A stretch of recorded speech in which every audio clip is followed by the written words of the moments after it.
gender is not only women or only for women. You are not injustice in Africa, in Cote d'Ivoire, but any country have done that. I'm just optimist. I'm optimist. I'm optimistic. Yeah, optimistic, yes. Okay. Welcome to WNN show. Today we are with one of the former ministers from Cote d'Ivoire. I'm Mrs. Euphrasie Kouassi from Cote d'Ivoire, former Minister of Women, Family and Child Affairs, and special advisor of the President of the Republic of Cote d'Ivoire and the Prime Minister also. In the rapidly changing all the geopolitics, Africa is the center of key where everything is like moving towards south to south cooperation. So here we are going to discuss that how you have been heading, in the women, gender policies and several things in the past.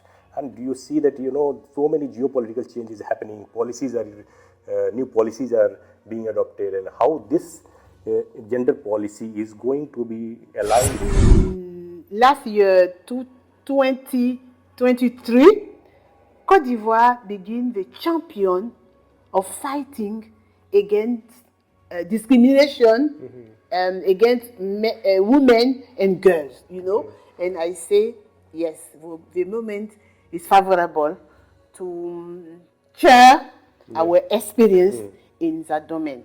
And UNESCO give me the chair because they say, what you did, I never see that in any country.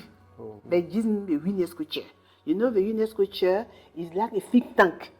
If you discover something who is important for humanity, they give you the UNESCO chair. In the African Union gender policy in 2008. Yes, and ECO was in 2009. Yes. So what were the contribution in those time that when you were as I tell you, I discover, I create tools, program, and I help with African Union to do the policy. Because gender is not only women. Right. No, it's a tool, it's an approach. It's strategic to put in every area to have a big result, to have the development, to obtain the goals, come on, millennium goals, ODD là, come on, objective. SDGs, So for me, if I use the gender approach, gender strategy, gender tools we use in Cote d'Ivoire, the development will be equitable. Yes, you have contributed in the United Security Resolution also. Yes. What was that? In 2003, I know United Nations have a resolution about women, peace and security. Right. And at this moment, Cote d'Ivoire is in conflict. There are conflicts in Cote d'Ivoire. Yeah.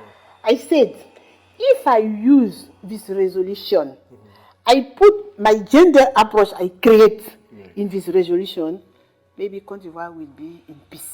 And I have done the first action plan in Africa, in Cote d'Ivoire, but any country have done that. And I do this plan, and the country like Senegal, Guinea, they come to say, how do you do that? And they learn more. It's in 2006, 2007. So, as you know that, whole West Asia is into trouble. West Africa is into trouble, lots of conflicts are happening and all. And when you talk about the gender equality, especially the women gender and into the policies, how it is going to be implemented? Is it not difficult to get into that when the priority are something else? I think that if they do the capacity building, I have the tools. And these tools go to the roots to find the causes of the war. I have specialists in gender-based violence everybody wants to talk about gender-based violence. There are no tools to do big things to have the good result. In my chair, we learn, we implement that. It's the same as macroeconomic. You know, this approach, when you use gender approach we developed in my chair in Côte d'Ivoire, in the economy, everybody can have money to develop itself. The government can have money for everything. Right. How to put money in that sector, in that area, it's a tools, it's a method, it's a strategy. And if they learn this approach, I think Africa will be in peace. The world will be in peace because UNESCO chair is world affairs. It's not Côte d'Ivoire. If you know you are something in Côte d'Ivoire, you know gender, they give you chair. Develop the chair for your country, for Africa, and for the world. As you told about the microfinance and microeconomics that women are adopting, those kind of support that government is giving, how do you see that women-led businesses are coming up, or still it take a long time? I think there are two things.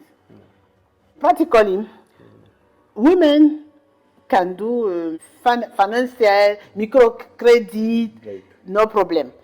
But it's not the only solution. The solution is that you have money for all the government.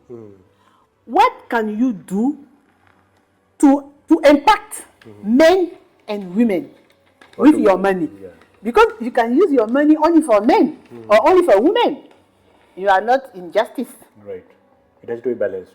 What we talked about that conflicts, in the West Africa, what were your observations, working with those countries, those who were affected by the issues and the conflicts? What were the response of the government when we were dealing with the UNESCO or dealing with the Africa Union? Are they receptive or just very restricted to your ideas? I think that I want to give you the real causes of this conflict. Sometimes there are many political parties and they discuss, there are conflict between parties. And when they come to the village or to the region, there are some people who lead them. And people,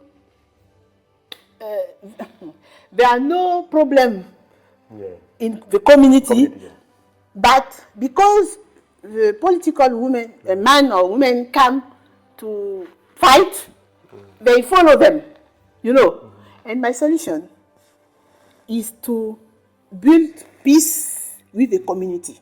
I tell them, there are no problem with you. If two political people come to fight, what is your problem? I tell them, and if they come, no conflict. So as we know that Africa is growing economically, it's a huge country. And do you see in the future that new women or female leaders is going to take over in the governance or business or something like that? In Côte d'Ivoire, we have a program we name Compendium of Women Competencies. This program has 14 years.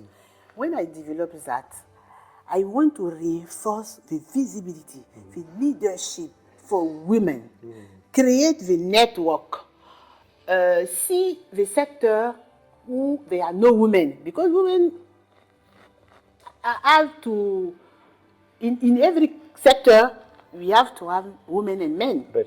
And this program, we have created good environment for women to grow, to have the leadership, to be the powerful woman. And it's important. Woman is a mother. Women know the consequence of the conflict. But sometimes, when we talk about peace or conflict, women is not there. How do you want the conflict to resolve? To stop, to resolve? No, it's important. Let's talk about the digital things that everywhere the digital is the artificial intelligence, lots of things. Do you have any policy to take that one to the half of the population like women, that they can also compete with this world in this digital revolution. You know, the compendium, I 14 years ago, I create a database,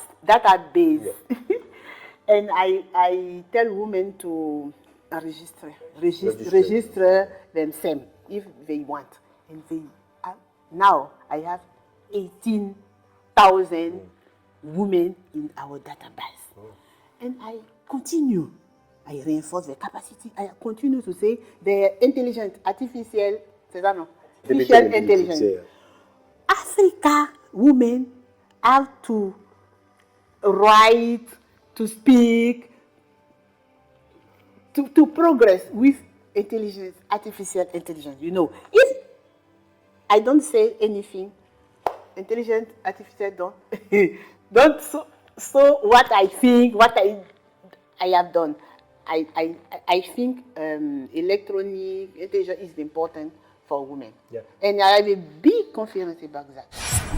As you have done lots of things to balance those two genders all together in different tools and different ideas you have implemented, do you think that Agenda 2063 is going to achieve by African countries? Is it possible to that even the women be there? I'm just optimist. I'm optimist. I'm optimistic. Yeah, optimistic. Yes. Okay, but I want to say something.